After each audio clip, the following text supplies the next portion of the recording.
Action. أعوذ بالله السميع العليم من الشيطان الرجيم من همزه ونفخه ونفثه. بسم الله الرحمن الرحيم. الحمد لله رب العالمين وبه نستعين على أمور الدنيا والدين والصلاة والسلام على أشرف الأنبياء والمرسلين سيدنا محمد وعلى آله وصحبه أجمعين. أما بعد. علمنا اللهم ما ينفعنا وانفعنا بما علمتنا وزدنا علما. اللهم افتح بالخير واختم بالخير waj'al akibata umurina ila khair. Bapak Ibu yang mudah-mudahan dirahmati oleh Allah Subhanahu wa taala, puji syukur kita panjatkan kehadirat Allah Subhanahu wa taala yang atas nikmatnya kita masih diberikan kesempatan untuk menunaikan salat Isya berjamaah, yang mana Rasulullah SAW pernah mengatakan bahwa barang siapa yang sholat Isya berjamaah maka seakan-akan dia telah qiyam setengah malam. Kemudian barang siapa yang sholat subuh berjamaah maka dia telah qiyam setengahnya lagi. Makanya kalau kita bisa Isya dan subuh berjamaah, itu pahalanya seakan-akan kita qiyam satu semalam suntuk. Belum lagi kalau ditambah dengan witir. Tambah dengan witir sama juga pahalanya. Selawat serta salam semoga selalu tercurahkan kepada Nabi kita Muhammad sallallahu alaihi wasallam. Judul kita malam ini insyaallah saham akhirat. Saham itu kan kita tahu ya Bapak Ibu. Kita beli, habis itu kita tidur. Bangun-bangun beranak. Betul ya? Jadi kalau kita perhatikan, pembisnis juga begitu. Orang-orang bisnis itu awal-awalnya dia struggle itu bisa 5 sampai 10 tahun, 15 tahun, 20 tahun. Nanti di tahun ke-30 udah tinggal diam doang di rumah. Makanya di dalam agama kita pun kita itu disuruh mengajarkan anak-anak kita itu berbisnis. Jualan. Karena bisnis itu katanya ya, saya bukan bisnismen. Kata para pembisnis itu, ini tuh perjalanan hidup. Semakin cepat kita mulai, semakin cepat juga kita sukses. Di Indonesia ini, Masya Allah, orang-orang kita itu semuanya bisnismen. Semuanya jualan. Semuanya jualan. Bapak Ibu sini pun nggak tinggalan juga. Ada potluck, ada segala macam. Nah, begitulah perjalanan bisnis.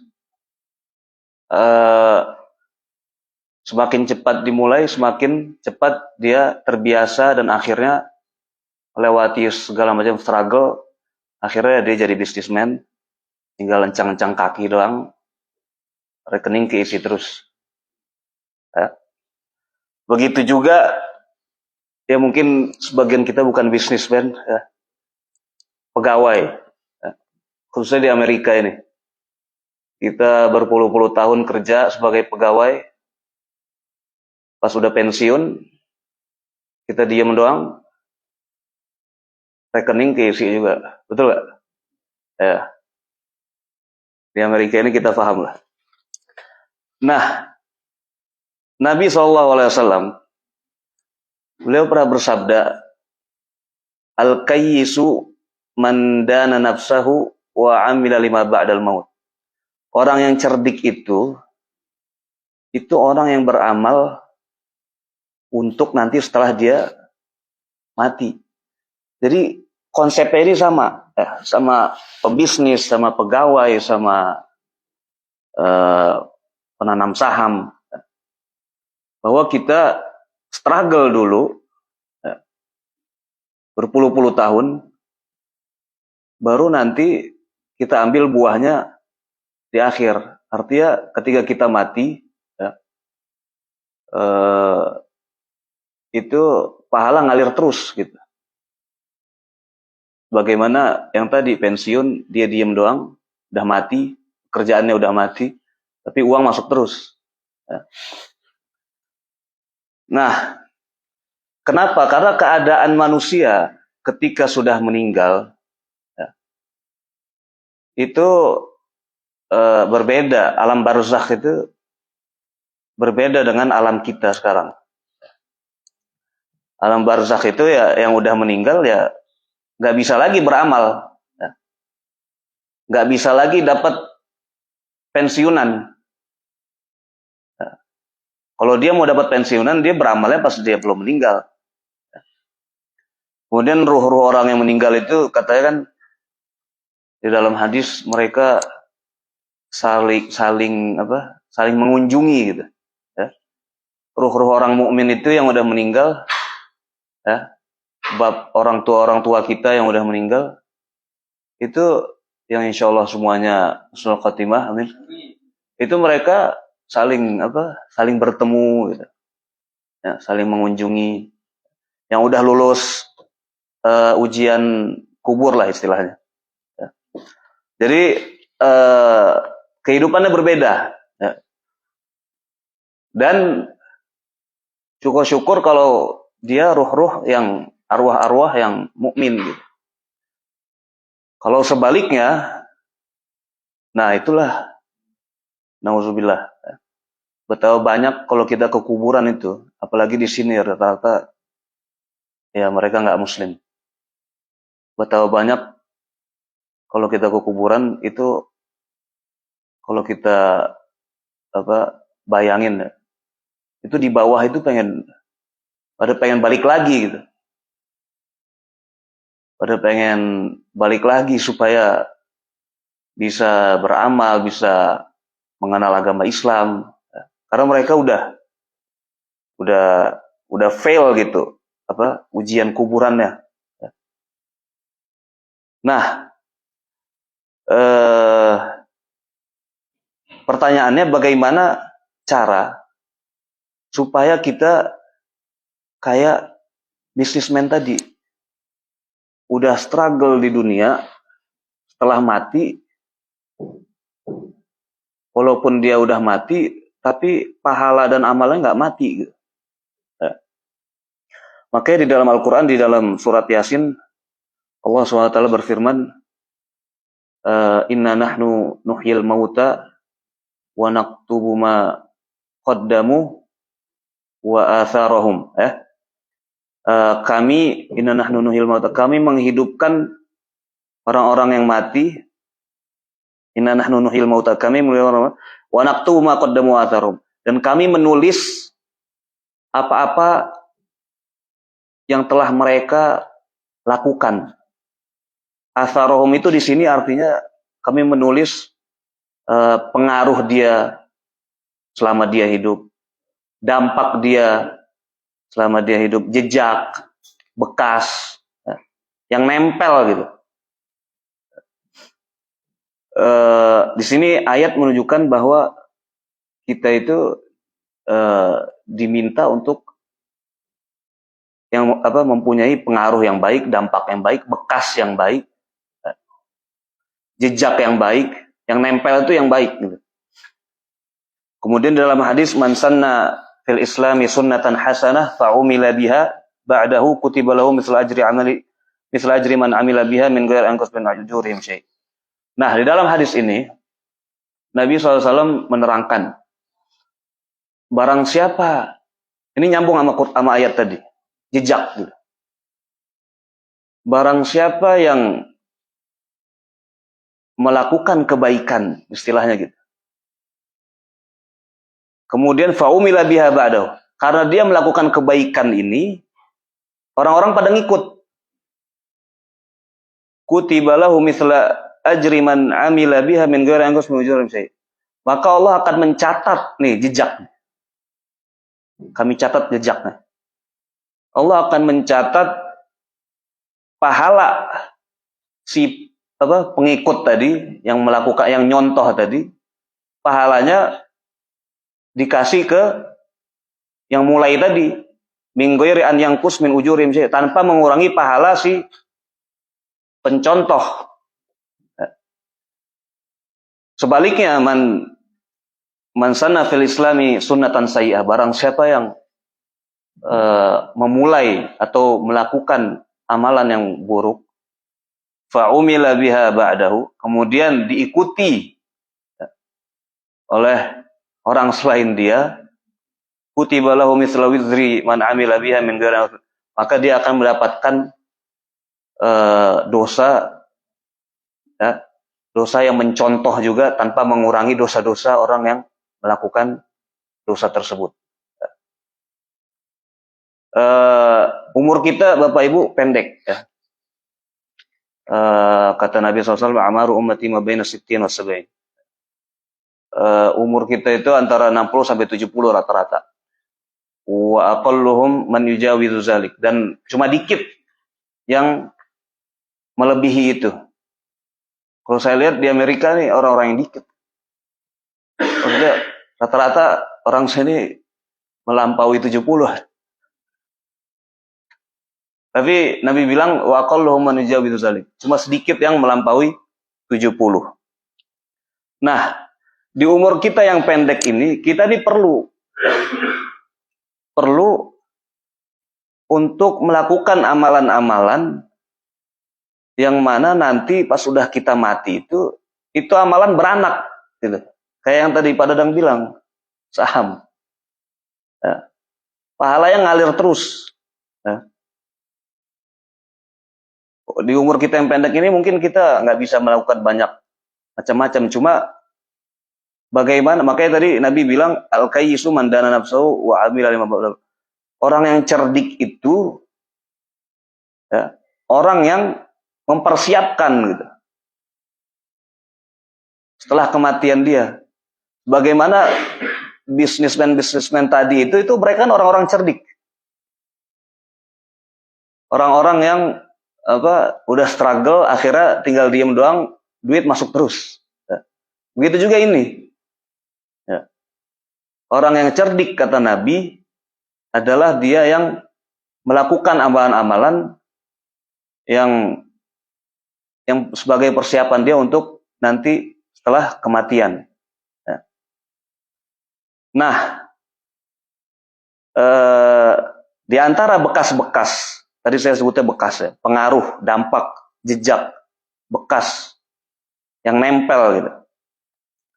Itu ulama mengklasifikasi jadi 3 bagian. Ada bekas-bekas yang umurun amila bihal ghair bisababihi wa bidi'ayatihi wa tawjih. Ada yang bekas-bekas atau pengaruh-pengaruh yang dia langsung gitu. Ya. Artinya apa? Artinya karena amalan dia, ya, entah dia bangun masjid, entah dia infak karpet masjid atau AC masjid, ya, itu langsung, ya, langsung dapat pahala, langsung dapat sedekah jariyahnya, pahala sedekah jariyahnya. Ya. Kemudian ada juga yang nggak langsung, ya. Kayak contohnya di zaman sekarang, orang bikin, sekarang zamannya konten, ya. Orang bikin konten kebaikan. Ternyata konten ini entah bagaimana di belahan dunia sana orang nonton dan orang bermanfaat dari konten itu. Ya. Dengan itu dia mendapatkan pahala secara tidak langsung. Ya. Yang ketiga, itu ada amalan-amalan, ya, yang dihadiahkan istilahnya. Jadi orang lain menghadiahkan amalan untuk kita. Ya. Contohnya seperti misalnya ya doa, ya. Orang doain kita, ya. Atau orang bangun masjid atas nama kita. Ya. Ini kalau di Saudi sering terjadi. Jadi orang tuanya udah meninggal, anak-anaknya tabungan patungan bangun masjid atas nama ibunya atau atas nama bapaknya. Ini hadiah gitu. Contoh juga kita ngumrohin. Ya. Umroh ini kan mungkin sebagian kita paham umroh ya untuk diri kita doang. Padahal enggak. Umroh itu kalau kita udah berkali-kali umroh, kita bisa ngumrohin orang lain. Terutama orang-orang yang udah meninggal atau orang-orang tua kita, ya, atau orang-orang yang sakit yang kemungkinan sembuhnya itu udah minim gitu. Atau haji, ya, haji juga sama. Kita menghajikan orang, ya, menghajikan orang tua kita. Betapa banyak ulama itu, mereka ulama-ulama zaman dulu itu banyak dari mereka belum haji, saking sibuknya mencari ilmu.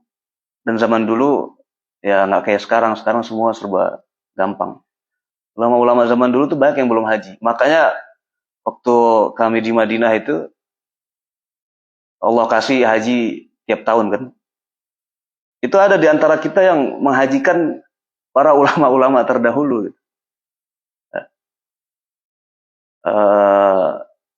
Misalnya siapa ya? Imam Ibn Hazm. Itu dia belum pernah haji tuh. Orang Spanyol, orang Cordoba.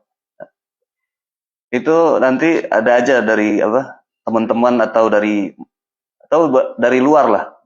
Dia datang haji, mau hajiin Imam Ibn Hazm gitu. Itu terjadi. Ibn Hazm meninggal berabad-abad lalu, ya. Tapi karena karyanya, karena yang tadi saya bilang, dampaknya, jejaknya yang nempel darinya, ya, orang mau menghajikan. Atau dulu saya pernah pengalaman ikut program itu yang menghajikan atau mengumrohkan disebutnya badal, ya, badal haji atau badal umroh. Saya dulu pernah ikut program badal umroh, ya. Jadi setiap sebulan 2 kali kalau nggak salah. Jadi ada seperti pengurusnya yang mau yang mau menyetorkan nama untuk diumrohkan gitu. Ada fee-nya juga. Saya pernah dapat nama Raja Abdullah bin Abdul Aziz. Itu raja sebelum Raja Salman sekarang.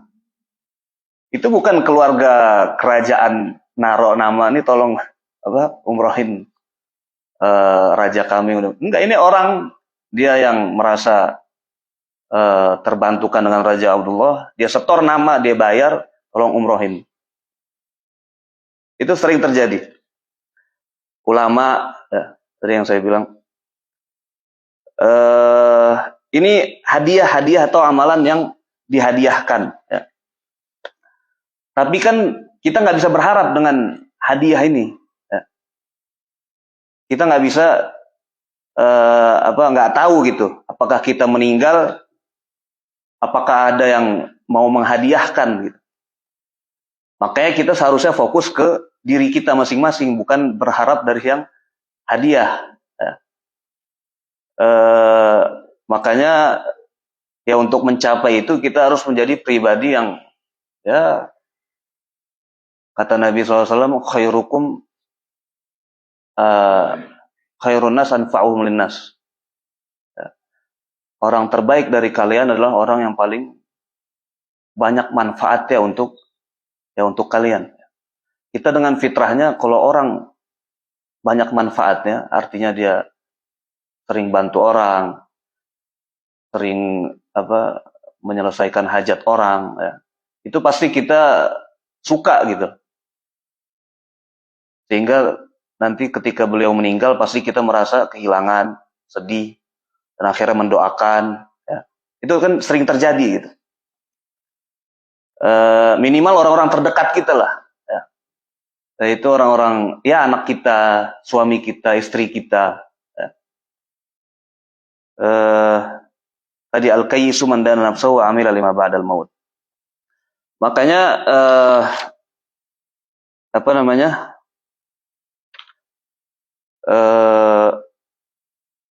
Kalau kita hitung-hitung, saya pernah ngitung gitu. Jadi nanti di akhirat itu, kata Nabi pernah bilang di akhirat nanti ada orang menghadap Allah, dia tuh bingung, ini kok pahala saya banyak banget. Ini dari mana katanya? Kata Allah apa? Kata Allah, ini dari anakmu. Gitu. Dari anakmu, dia terus-menerus memohon ampun untukmu gitu. Makanya para ulama bilang kita itu ketika berdoa ya jangan pernah lupa doa untuk Allahumma gfiril muslimina wal muslimat. Ya Allah ampunilah semua muslim dan muslimat wal mu'minina wal mu'minat. Jadi kita tuh doa jangan untuk diri kita doang gitu. Ya. Kita mungkin kebanyakan dari kita doa fokus itu ke diri masing-masing ya. Apa yang kurang, apa hajat yang belum. Ya. Tapi para ulama bilang jangan pelit gitu. Karena al-ahya'i minhum wal amwat, yang hidup maupun yang mati. Ya. Karena yang mati itu mereka tuh nggak bisa bergantung pada siapapun kecuali dari doa itu. Ya.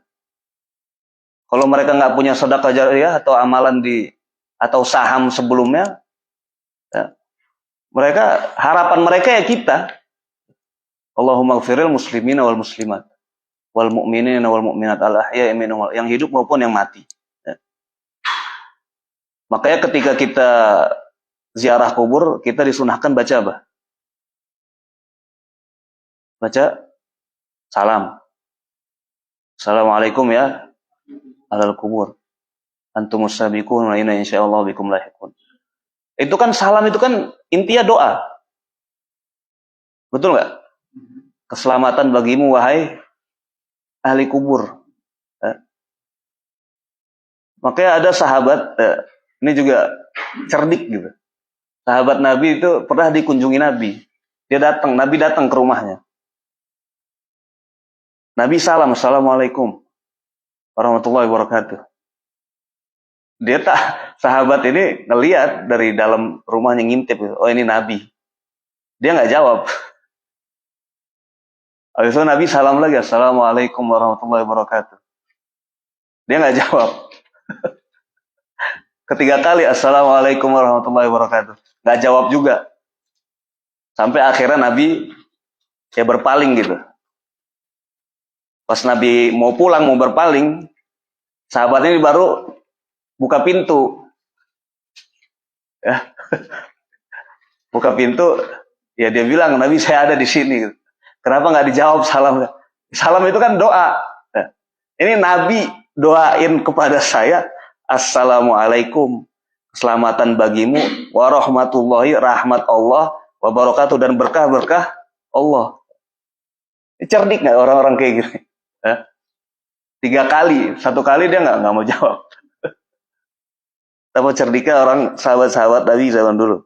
Ya. Makanya kita, kalau itu kan zaman Nabi ya. Kalau bisa kita juga zaman sekarang ketika kita salam itu ya bukan cuma greetings gitu. Tapi kita berdoa. Assalamualaikum warahmatullahi wabarakatuh. Atau kita ketika mau mengucapkan rasa syukur kita bilang jazakumullahu khairan. Kata para ulama, jangan pernah meremehkan doa jazakumullahu khairan. Bapak Ibu yang tiba-tiba misalnya dapat anak setelah lama nggak punya anak, itu bisa jadi gara-gara doa jazakumullahu khairan orang kepada kita. Bapak Ibu yang tiba-tiba dapat green card misalnya, itu bisa jadi doa jazakumullahu khairan kepada kepada kita. Bapak Ibu yang misalnya sekarang udah dapat rumah, ya, tiba-tiba dapat uang banyak, itu bisa jadi semua itu adalah doa jazakumullahu khairan orang kepada kita. Jadi jangan pernah meremehkan doa jazakumullahu khairan, ya, atau barakallahu fikum. Ya. Dan doa-doa kayak gini jangan cuma diterapkan kepada teman-teman gitu. Ya. Sebagian kita itu cuma doa kayak gitu cuma di luar rumah. Padahal yang paling penting, yang lebih penting itu di dalam rumah. Mulai sekarang ya, Bapak Ibu. Misalnya istri masakin. Ya bilang jazakumullah khairan gitu. Jazakillah khairan. Jangan bilang terima kasih nggak ada doanya. Jangan bilang thank you. Itu nggak ada doanya. Ini kan kita muslim ada gitu. Kita jazakillah khairan. Siapa tahu setelah jazakillah khairan itu tiba-tiba dapat 1 M. Kita kan nggak tahu. Karena khairan di sini itu kalau dalam bahasa Arab ya, itu tuh nakiroh. Artinya nakiroh itu nggak ada nggak spesifik gitu. Kalau doanya jazakumullahu khair, ada alnya, bukan khairan ya, al khair itu spesifik, kebaikan tertentu. Jadi istilahnya mahdud terbatas gitu. Cuma ini khairan dalam bahasa Arab itu begitu. Nggak ada, kalau dalam bahasa Inggris supaya paham ya, itu nggak ada de-nya. Jazakumullah khairan bahasa Inggrisnya apa coba misalnya? Pak Joko, nggak secara bahasa. May Allah give you, iya. Itu ahsanal jaza. Enggak, kalau yang diajarkan Nabi jazakumullah khairan. Jadi kebaikan itu nggak ada de-nya gitu, nggak spesifik. Makanya tadi saya bilang kalau siapa tahu ya kita tiba-tiba dapat green card itu mungkin doa orang jazakumullah khairan, ya, karena nggak spesifik gitu, ya nggak spesifik. Kebaikan tuh kebaikan apa aja. Ya. Ibu-ibu juga kalau misalnya suami baru pulang kerja, ya, alhamdulillah udah terima gaji, ya, kita jangan bilang terima kasih, sayang gitu. Bilangnya jazakumullah khairan, ya. Supaya nanti nambah, ya. Dan niatkannya doa, ya. Niatkannya dengan sebagai doa, ya. Nah, kembali ke yang tadi, untuk orang yang meninggal, ya. Oh iya, contoh lain juga ketika kita dengar kabar orang meninggal, biasanya kita japri tuh keluarganya. Atau biasanya kalau di grup kita japrinya kopas. Allahumma gfir lahu warhamhu wa'afil. Kita baca doanya, mulut kita nggak gerak. Makanya mulai sekarang kalau bisa ya, ketika kita mendoakan seseorang secara virtual, ya kita lafazin juga di mulut, ya, sebagai bentuk doa. Nah, di dalam hadis ini yang mau saya bahas. Di dalam hadis Nabi SAW bersabda, "Idza matal insan in qata'a amaluhu illa min salas." Kalau manusia meninggal, ya, amalannya terputus kecuali 3. Nah, ini yang tadi saya bilang saham. Ya. Betapa banyak orang-orang yang udah meninggal. Ini disebutkan banyak di dalam ayat Al-Quran. Mereka tuh pengen balik lagi cuma buat beramal. Ya. Mereka tuh pengen di posisi kita. Ya. Kalau manusia mati, maka amalannya terputus kecuali 3. Hadis ini sebagai motivasi ya, untuk kita supaya kita mau menyiapkan kematian kita. Karena kita semua pasti mati, ya. Pasti, nggak ada yang, maksudnya orang-orang yang 100 tahun lagi 100 tahun lalu hidup, ya mereka udah pada mati. Ya. Dan kita juga mungkin udah nggak kenal. Kakek kita, buyut kita aja mungkin udah nggak kenal. Ya. Yang pertama sedekah jariah. Ya. Sedekah jariah itu sebenarnya maknanya itu wakaf. Dan wakaf ini spesifiknya adalah yang manfaatnya itu nggak berhenti, gitu. Jadi misalnya kita wakaf sumur, ada orang wakaf sumur itu berpuluh-puluh tahun air penduduk setempat itu ngambil air dari sumur itu, bahkan sampai dia mati itu orang masih bermanfaat dari sumur itu. Ini istilahnya wakaf. Ya. Makanya di Indonesia itu wakaf itu ada undang-undangnya. Jadi negara kita hadir, alhamdulillah dalam hal ini. Karena sebenarnya ada istri saya itu pernah ikut satu kajian gitu, itu full ngomongin wakaf. Wakaf itu tuh banyak dari orang-orang terdahulu. Ya. Cuma pemerintah kita, bukan cuma di Indonesia ya, di seluruh negara Islam, itu banyak yang nggak hadir. Jadi manfaatnya itu terputus, gitu. Atau ada juga kasus wakaf, ada orang tua ngewakafin misalnya ini rumah buat jadi pesantren atau tanah jadi pesantren, dikasih ke pengelola, kiai segala macam. Setelah orang tuanya meninggal, si pengwakaf meninggal, itu anak-anaknya ngelihat ini pesantren maju. Dia jadi kayak ngelihat punya hak di pesantren itu. Akhirnya ya mengatasnamakan diri mereka, padahal orang tuanya itu wakaf. Wakaf itu artinya untuk Allah, bukan nggak ada keuntungan dalam hal itu. Ya. Akhirnya banyak terjadi konflik dalam wakaf.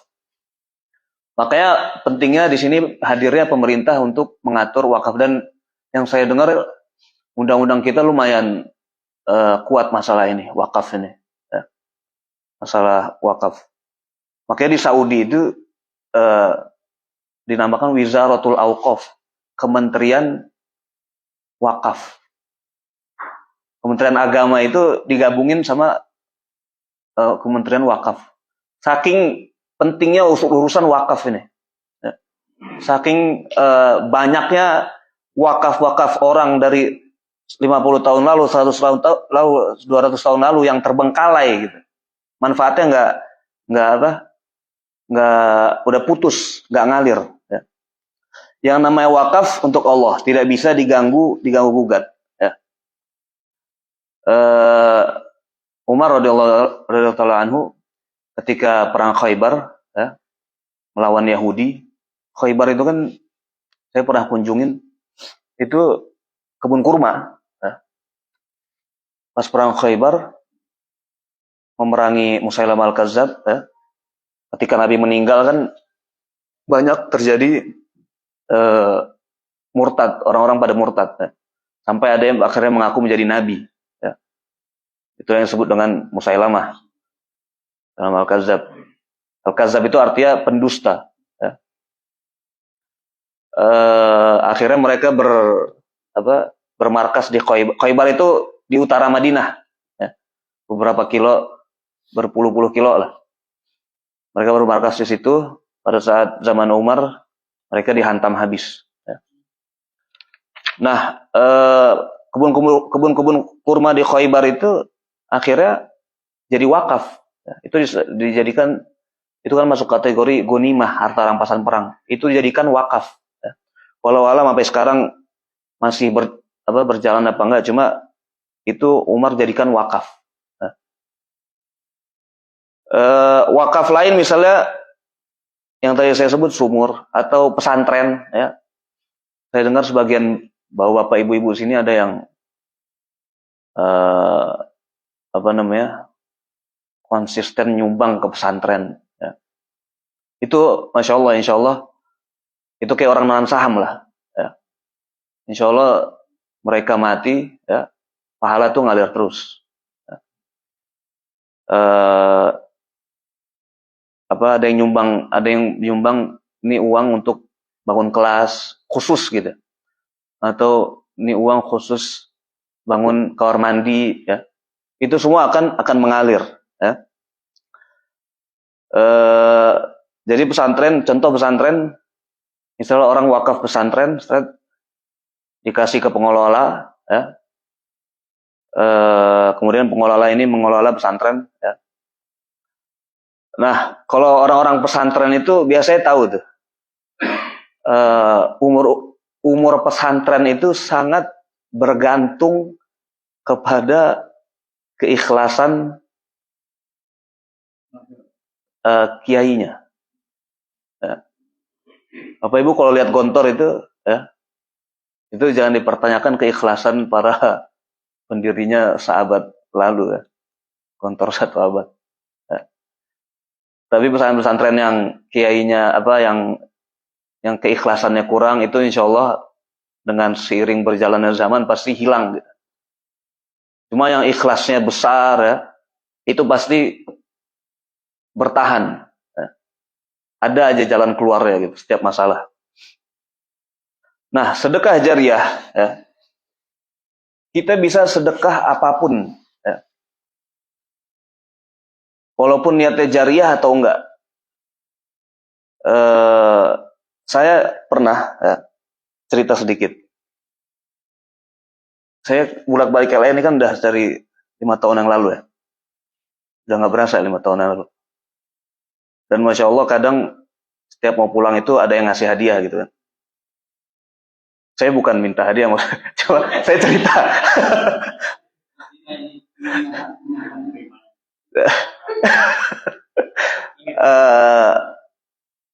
Saya maksudnya takjub juga gitu. Ada bapak ngasih baju, ngasih baju. Kadang kita itu bukannya sombong, ya. Kadang kebanyakan hadiah kita juga nggak bisa pakai semua. Gitu. Ya kadang kita kasih aja ke orang lain gitu. Nah, ada bapak saya nggak sebut namanya, nggak ada juga orangnya sini. Dia ngasih baju, ya, yang subhanallah. Itu baju tadi saya nggak terlalu nggak saya pakai. Setahun kayaknya nggak saya pakai. Karena nggak tertarik juga mau ngasih ke orang, nggak sempat waktu itu COVID kalau nggak salah. Tapi subhanallah, entah kenapa saya ngeliat nih baju kayak bagus dipakai. Ada 3 atau 4 gitu. Sampai akhirnya, sampai sekarang itu baju saya pakai sholat. Nah, saya maksudnya nggak kepikiran gitu. Setiap sholat itu saya pakai. Itu saya pengen ngasih tahu ke bapak itu, bahwa bapak ini selama ini dapat, insya Allah dapat pahala saya sholat. Saya nggak berharap hadiah dari bapak ibu.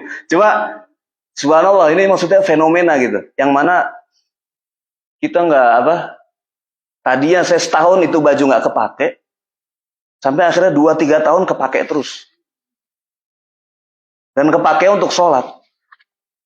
Dan pahala baju itu dalam agama kita, ya, pahala baju itu luar biasa. Kita menutup aurat orang, istilahnya gitu. Makanya dinamakan kiswah. Ya. Kita memberikan penutup bagi aurat bagi orang-orang. Ya. Itu saya pun maksudnya pengen banget saya ngasih tahu ke bapak itu, cuma nggak perlu lah nanti. Dan sampai sekarang saya pakai. Saya pulang ke Indonesia ini, insya Allah saya pakai lagi. Saking seringnya saya pakai, mulai rusak. Ya, baju kan ada umurnya. Ya. Bukan minta ganti, ya. Saking seringnya saya pakai, itu mulai rusak. Maksudnya kadang kita ngasih sesuatu, kita nggak kepikiran itu insya Allah karena keikhlasan kita, ya, itu bermanfaat. Ya. Lebih-lebih kalau bermanfaatnya dipakai untuk ibadah. Ada juga bapak lain, enggak ada juga di sini. Ya. Sama juga ngasih dompet misalnya, sampai sekarang kepake. Ya.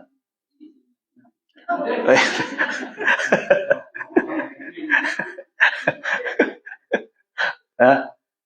Apalagi ya, banyak Masya Allah. Maksudnya saya pun kadang ngomong ke diri saya, bagaimana caranya supaya saya kayak bapak itu gitu. Kita ngasih sesuatu dan kepake terus sama dia. Makanya bapak ibu kalau misalnya mau bingung gitu, makanya kan Nabi bilang yang cerdik gitu. Kita tuh diminta untuk cerdik. Infak nggak asal infak gitu. Kita mikir 1000 cara bagaimana ini yang kita infakin ini itu sampai kita nanti mati pun itu masih ngalir gitu. Ya. Makanya Nabi minta yang cerdik.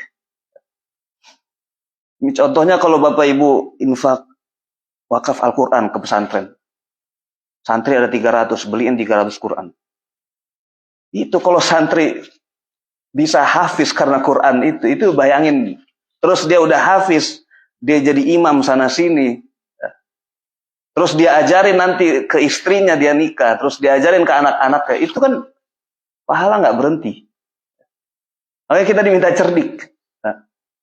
Diminta cerdik dalam infak ini. Yang bisa infak Quran misalnya. Ini Masya Allah banyak Quran di sini. Walau alam siapa infak. Dipakai sama bapak-bapak tiap malam. Itu pahalanya Insya Allah ngalir terus. Idza matal insan in qata amaluhu min salat. Itu yang pertama, sedekah jariyah ya. Kayak tadi misalnya contoh baju kan mungkin nggak jariyah ya. Tapi misalnya saya pakai 3 tahun 4 tahun, ya itu pahala ngalir kan. Apalagi kalau yang subhanallah jariyah, bukan 3 tahun 4 tahun. Ya. Selamanya 10 tahun, 20 tahun, 30 tahun. Itu bayangin pahalanya. Ya. Makanya Nabi kita itu, Nabi Muhammad itu sosok yang pahalanya paling banyak karena melalui beliau lah. Ya.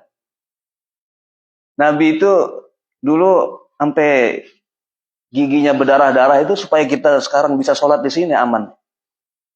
Ya. Supaya Islam tuh nyampe ke kita. Ya. Bayanginlah pahalanya gitu. Bayanginlah pahalanya. Kemudian yang kedua, kalau manusia mati, amalan terputus kecuali 3. Yang pertama sedekah jariyah. Yang kedua ilmu yang bermanfaat. Ya.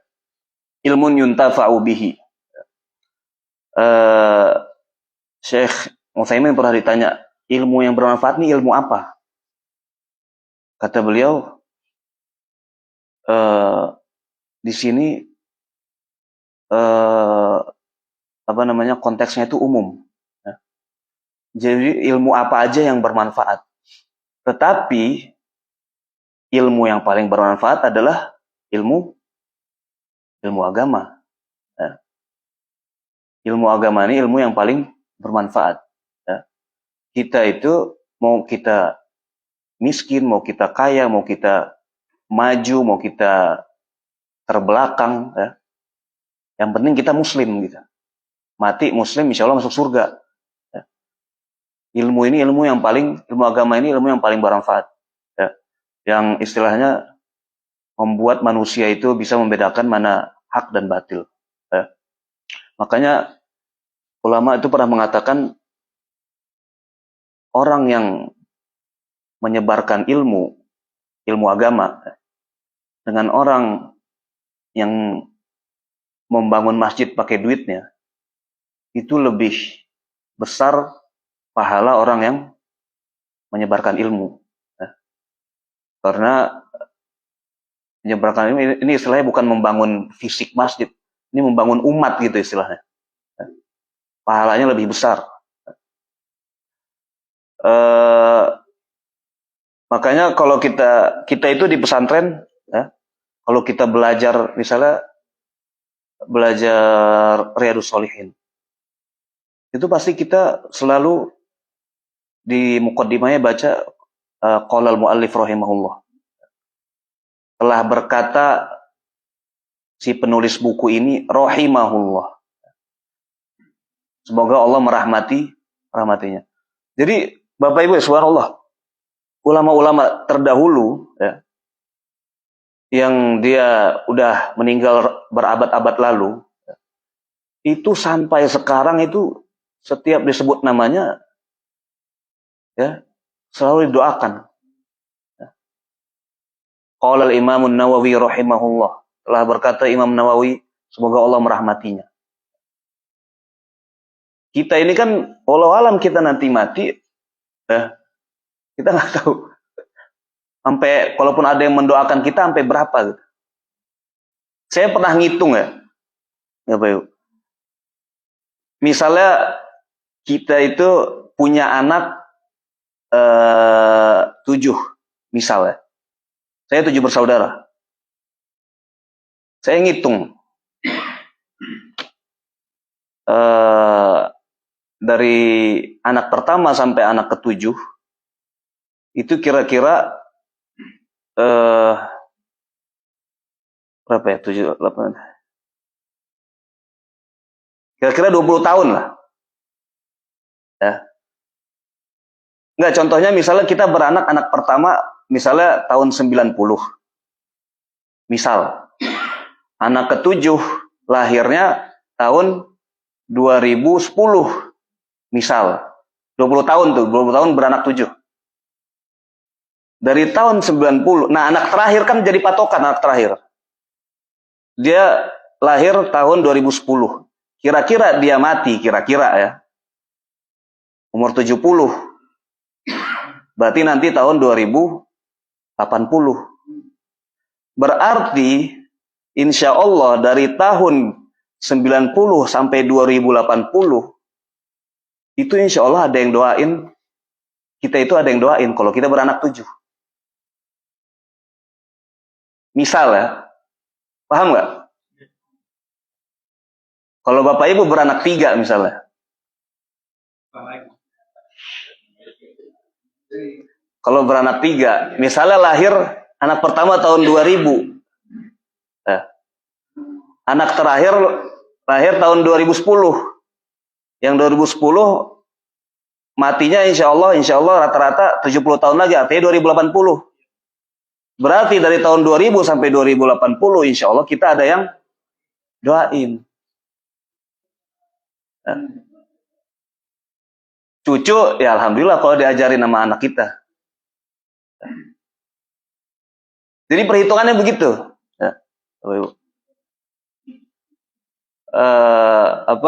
Nah makanya disinilah pentingnya kita mengajarkan anak kita untuk doakan kita.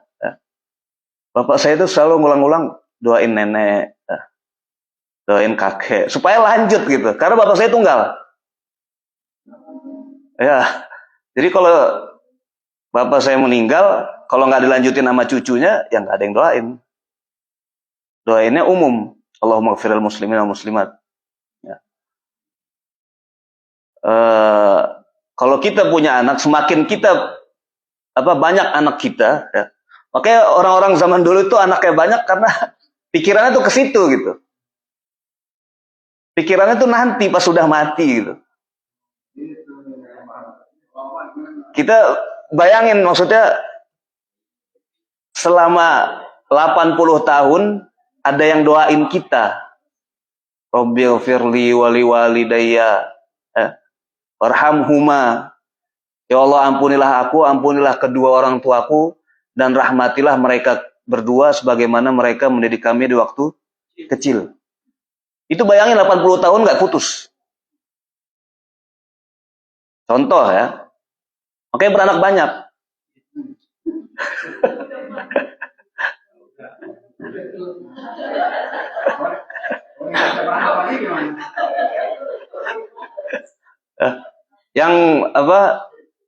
Yang belum bisa punya anak atau udah nggak bisa punya anak, ya banyak di kita itu yatim piatu kita ajarkan ya. Eh, eh, ini tadi apa ilmu yang bermanfaat ya. Mungkin ada yang mengatakan kita udah tua, udah nggak bisa apa banyak cari ilmu, habis itu menyebarkannya. Nah, kita mungkin nggak punya ilmu, tapi kita punya anak gitu. Anak itu bisa jadi investasi terbesar kita. Ya. Kalau nggak punya anak sendiri ya kita pesantren yang membutuhkan dana itu banyak. Ya, kita infak ke pesantren misalnya. Pesantren itu karena infak kita keluar ulama-ulama. Ya. Itu insya Allah pahalanya nanti mengalir ya. Makanya saya tuh kalau ngelihat pribadi, kalau ngelihat misalnya UAS, Ustaz Abdul Somad, Ustadz Adi Hidayat, Ustadz Khalid Basalamah. Kita ngelihatnya dia aja gitu kan, bertiga, masya Allah, ilmunya banyak, kebaikannya banyak. Itu kalau saya pribadi saya ngelihatnya orang tuanya.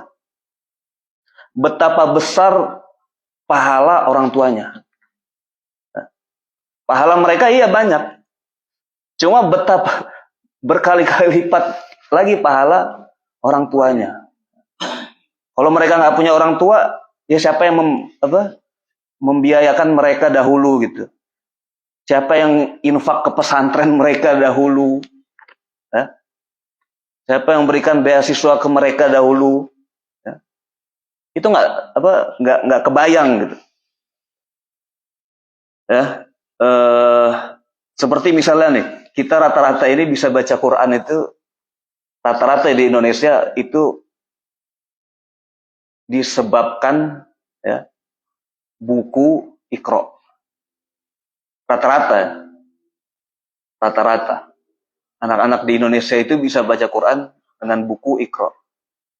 Ya Bapak Ibu silakan bayangin pahala si pengarang buku Iqra. Kiai Haji Asad Humam. Ya, namanya Kiai Haji Asad Humam. Ya, ada 6 jilid tuh buku. Ya. Bayangin betapa besar pahala hampir seluruh rakyat Indonesia yang bisa baca Quran itu dia punya pahala di situ. Ya. Bayangin. Ya. Makanya Nabi itu pernah mengatakan apa? Yang kalau nggak salah maknanya begitu. Kalau Allah menginginkan kebaikan untuk seorang hamba, Allah akan memakainya. Kata para sahabat bingung, istamalahu kan bahasanya. Para sahabat bingung, maksudnya memakainya ini bagaimana? Artinya memakainya dalam kebaikan-kebaikan, ya, dalam menyelesaikan hajat-hajat umat. Ya. Jadi maksudnya umat itu kalau ada masalah larinya ke dia. Gitu. Dia banyak menyelesaikan masalah umat. Gitu. Artinya ya yang terbaik di diri kita tadi. Khairun nas anfa'uhum linnas. Orang yang paling baik adalah orang yang paling bermanfaat untuk orang lain. Ya. Itu makna istamalahu.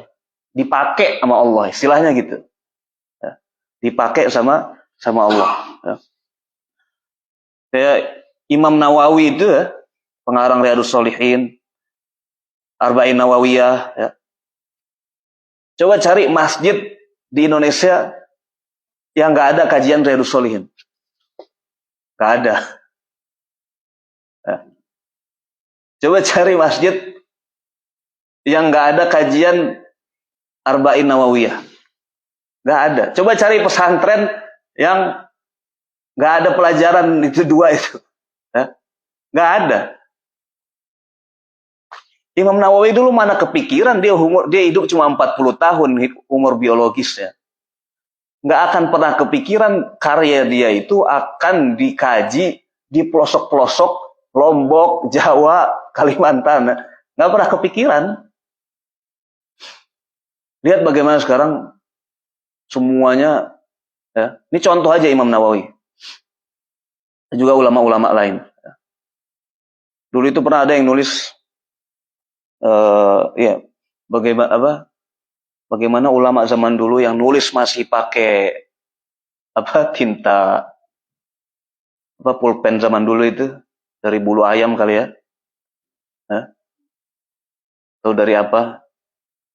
Dia mana kepikiran itu yang dia tulis itu sampai 10 abad, 11 abad, 12 abad itu masih dikaji sampai sekarang, masih dipelajari, ya, masih bermanfaat intinya di pelosok-pelosok seluruh benua. Ya. Pesantren-pesantren kan itu di pelosok semua, ya. Itu masih dikaji. Ya. Ilmu yang bermanfaat. Kalau kita maksudnya udah susah mencari ilmu, ya mulailah kita mencari saham atau investasi orang yang bisa kita bantu dia cari ilmu. Waktu itu tuh ada tulisan, ya, kontroversi. Judulnya saya berhenti infak di masjid. Ini jangan dicontoh. Tapi setelah dibaca, dia itu intinya mengeluh. Ini fenomena masjid di Indonesia. Uang infak masjid itu rata-rata cuma untuk berlomba-lombanya para DKM untuk mempercantik masjid mereka. Walaupun penting sebenarnya. Cuma akhirnya kayak istilahnya berlomba-lomba. Sedangkan agama kita itu seharusnya, maksudnya jangan larinya ke infrastruktur doang gitu. Bisa kasih contoh misalnya kita larikan uang-uang infak masjid itu ya jadi uang beasiswa. Ya. Ada orang lulusan pesantren mau kuliah di Timur Tengah, kita kasih, masjid kasih. Itu kalau kayak gitu kan membangun umat. Jadi itu tulisan kontroversi. Jangan berhenti infak di masjid. Ya. Tapi bisa jadi apa istilahnya? Masya Allah masjid ini kan membiayai kan, ya, kadernya, membeasiswai kadernya untuk mencari ilmu. Ya. Itu maksudnya contoh. Ya. Jadi masjid kita Masya Allah bukan cuma fokus di infrastruktur, ya, tapi juga di bagaimana mengembangkan atau mengkaderkan, ya, istilahnya orang dari komunitas kita. Itu yang kedua, ilmu yang bermanfaat. Ya. Kemudian yang ketiga, waladun solih yad'ulah. Ya. Yang tadi saya sebut, nanti di hari kiamat nanti kita tuh bingung.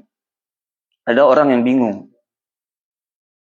Ini saya punya pahala banyak banget dari mana? Ya. Kata Allah, ini dari anak kamu. Dia senantiasa doakan kamu. Ya. Mendoakan orang tua itu wajib, Bapak Ibu. Ya. Kata para ulama, kalau kamu udah nggak mendoakan orang tua, udah nggak ada kebaikan dalam dirimu. Gitu. Dan istilahnya makanya kita juga wajib mengajarkan kepada anak kita bahwa alhamdulillah di Indonesia itu budayanya adatnya begitu ya. Walaupun dia anak bandel, tapi kalau habis sholat dia selalu doa Rabbighfirli wali walidayya, ya. Warhamhuma kama rabbayani shaghira. Ya. Jangan pernah kita putus mendoakan orang tua kita, ya. Walaupun udah meninggal 100 tahun lalu, 200 tahun lalu, ya. Dan itu juga kita sambung terus tali estafet ke anak-anak kita, ya. Yang nggak punya anak ya kita cari anak. Maksudnya bukan adopsi, maksudnya kita cari misalnya yatim, ya, kita bina, kita minta mohon doain saya sampai kau mati gitu. Itu maksudnya bisa gitu. Jadi Islam ini bukan untuk yang punya anak doang, ya. Yang nggak punya anak juga ada caranya gitu. Kita ke panti asuhan, ya. Istilahnya kan kafalah yatim. Ya. Kita mengkafalah 1 anak, 2 anak, ya. kita kasih dia infak terus menerus, dan kita minta mohon dari dia untuk apa? Jangan pernah lupa doain saya sampai kamu mati. Ya. Itu contoh untuk yang nggak punya anak, contohnya bisa. Ya. Makanya anak itu investasi terbaik. Ya. Para ulama tuh bilang jangan sampai ada orang lain yang duluan ngajarin Al-Fatihah ke anakmu. Itu Al-Fatihah. Kalau kita ngajarin anak kita Al-Fatihah, dia setiap sholat baca Al-Fatihah. Dia hidup 60 tahun, 70 tahun, kita dapat pahalanya. Yang baru punya anak, yang anaknya udah besar mungkin, tapi yang baru punya anak, jangan sampai ada orang lain duluan yang mendahului kamu dalam mengajarkan Al-Fatihah. Ini baru Al-Fatihah, belum surat-surat Al-Quran lain. Jadi waladun solehun yad'ulah, anak soleh, ya. Para ulama berbeda pendapat tadi. Ini anak kandung apa bukan? Ya. Yang paling rojih pendapatnya ya anak kandung utama, tapi bisa juga bukan anak kandung, ya. Anak yang senantiasa mendoakan kita. Ya. Insya Allah mudah-mudahan ini yang bisa saya sampaikan. Ya. Kita insya Allah pintu itu terbuka besar untuk kita. Ya.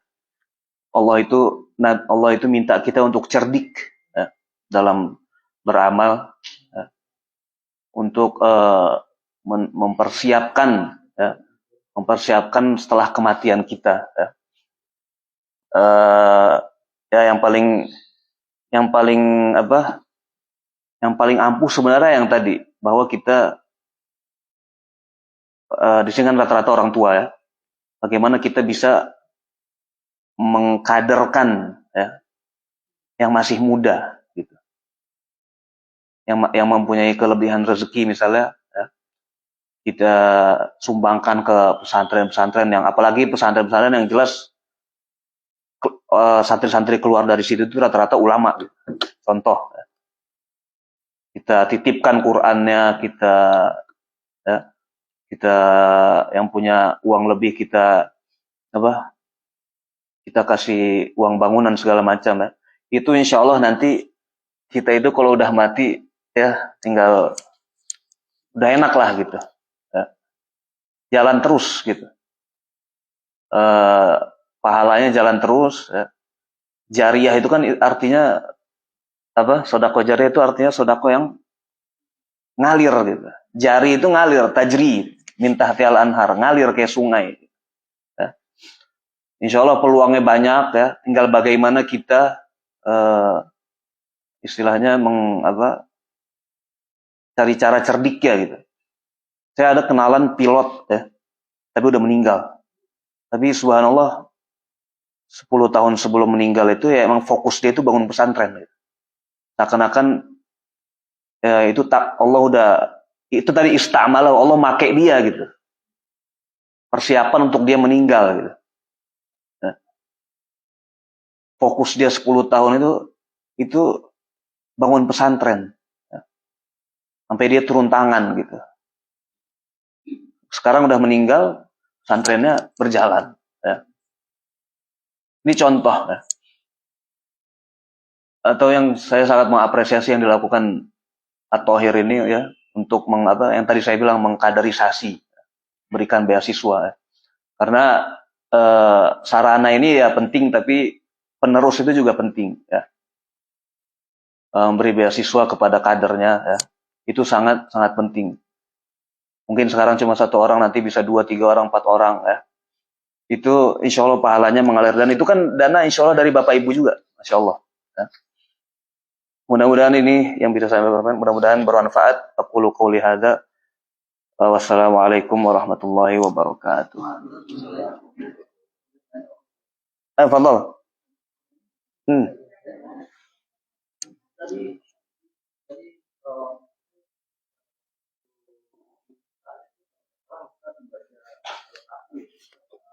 Ya.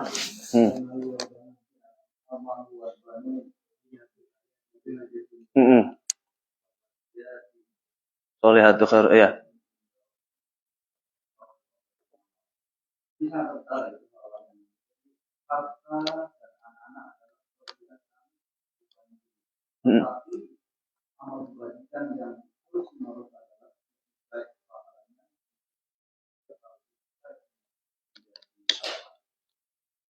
Kemudian di ayat berikutnya saya dapat dan ingatlah pada hari ketika kamu berjalankan gunung-gunung dan engkau akan melihat gunung itu rata dan kamu tentukan mereka seluruh manusia dan tidak kami tinggalkan seorang pun dari mereka. Di ayat berikutnya itu begini, mereka menghadap kepada Allah dan berbaris dan akan diperlihatkan amal-amal kebaikan. Rekod dunia. Iya. Pertanyaan saya adalah, pada waktu dikumpulkan, itu kelihatannya pasti ada kiamat atau bukan? Pada dulu diperjalankan, itu dikatakan. Iya. Itu nanti kita akan bisa melihat saudara kita, istri kita, anak kita, dan nanti bisa melihat dengan pada waktu itu. Pas hari kiamat. Ya, ini kan dari Apa ayatnya? Baqiyatu salatin dakhalan wa yawma nusayyirul jibalu tara ar-arda barizatan wa hasyarnahum falam nuqadir minhum ahad. Iya. Itu nanti terjadi pada hari kiamat, ya. Barizatan wa hasyarnahum, dan kami kumpulkan semua. Falam nuqadir minhum ahada. Betul, kita nanti semua terkumpul, ya, dalam keadaan tidak memakai satu helai benang pun. Ya. Bahkan Aisyah itu pas dengar perkataan Nabi itu pun kaget gitu. Ini maksudnya kita nanti nggak malu gitu, nggak malu, kita nggak pakai pakaian apa-apa. Kata Nabi, ya saking kita dalam keadaan galaunya, stresnya mau menghadap Allah, udah nggak kepikiran, ya, nggak ada kepikiran malu. Yang Pak Rejo tanyakan apa?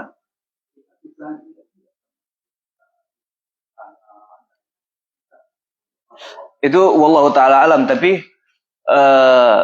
makanya para ulama itu bilang kita itu insya Allah nanti ya, ketika kita sudah meninggal itu kita akan dikumpulkan dengan anak-anak kita di surga. Kalau kita insya Allah masuk surga, amin. Ya.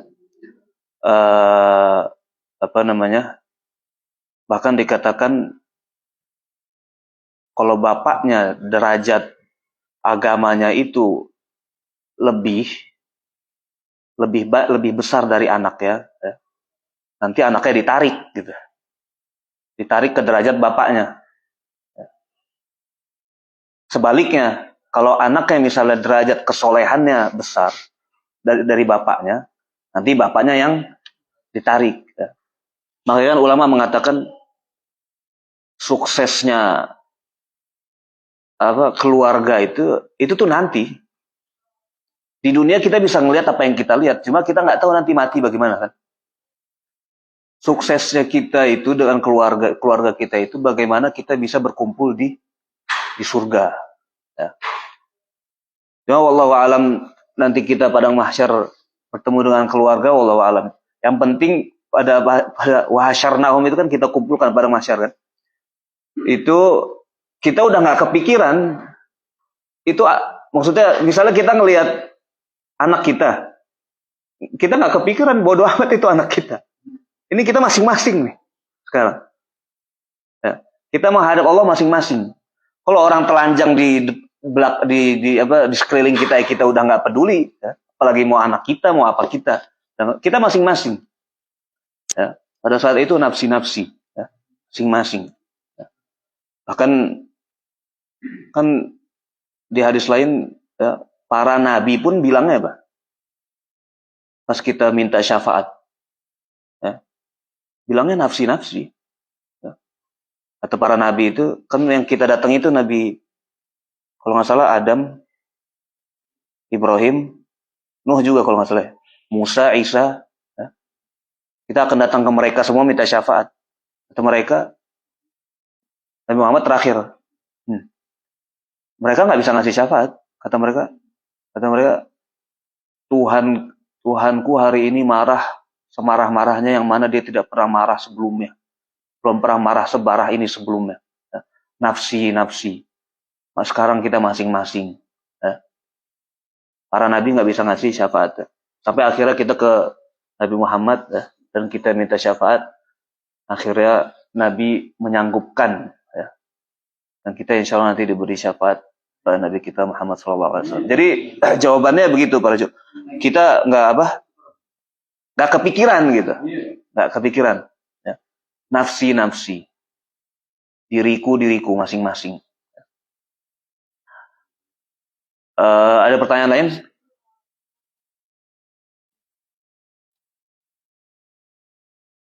Oh itu Masya Allah itu.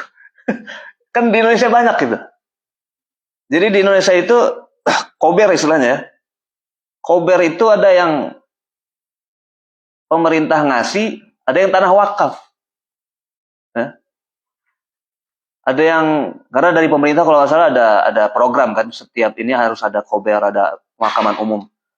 Cuma ada, di dekat rumah saya itu ada pemakaman luas, itu nggak tahu, luas banget. Ya. Itu wakaf. Itu pahalanya, wallahu a'lam. Ya. Mungkin Bapak Ibu ada yang punya tanah nganggur ya. Wakafkan untuk jadi kuburan kaum muslimin. Itu pahalanya luar biasa. Ya. Pesantren ayah saya itu Darul Hadis, Markazul Hadis maaf. Itu tanah wakaf itu banyak banget gitu. Banyak orang-orang kita itu yang mau orang-orang kaya kita itu di Indonesia. Mereka itu mulai mikir gitu, ini setelah mati ini gimana gitu.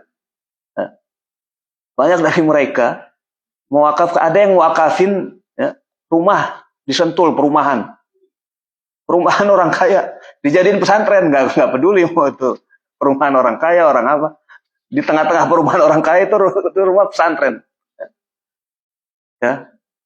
Saking mereka ya udahlah saya punya rumah nganggur, sudah saya wakafin gitu. Mana pesantren yang butuh wakafin. Itu rumah setiap hari jadi tempat orang ngafal Quran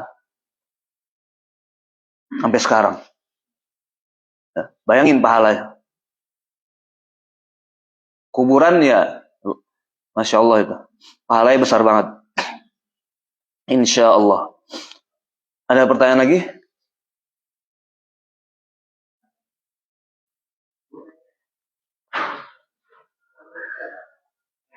Assalamualaikum.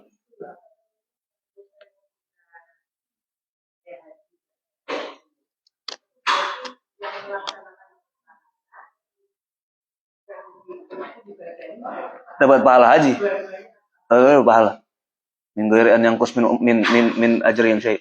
Tanpa mengurangi pahala si pembadal sedikit pun. Ya.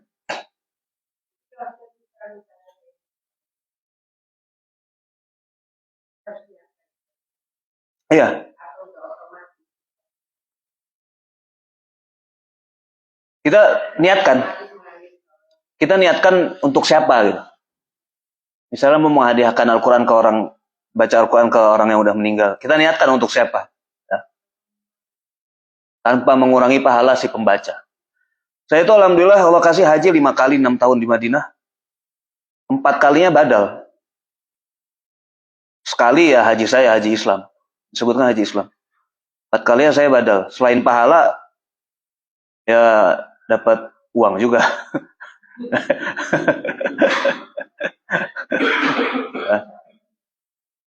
Bapak Ibu yang mau menghajikan orang tua, misalnya ada orang tua yang udah meninggal tapi belum haji. Mertua saya udah meninggal belum haji. Itu bisa kalau Bapak Ibu ada rezeki lebih, minta hajikan gitu. Bisa nanti kontak ke saya, nanti saya cari link yang ini, yang apa? yang mau menghajar. Itu banyak, insya Allah sekarang udah banyak begitu. Udah ada pertanyaan lain?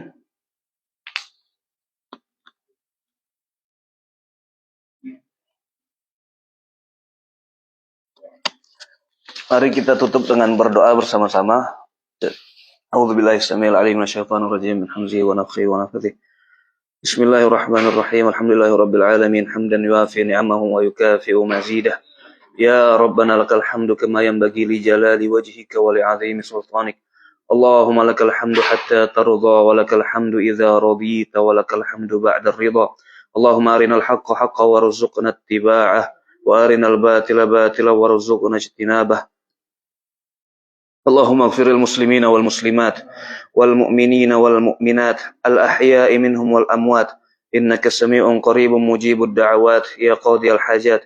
اللهم أعز الإسلام والمسلمين وأذل الشرك والمشركين ودمر أعداءك أعداء الدين واجعل بلادنا آمنة مطمئنة وسائر بلاد المسلمين برحمتك يا أرحم الراحمين. اللهم رب الناس أذهب البأس واشف أنت الشافي لا شفاء إلا شفاؤك.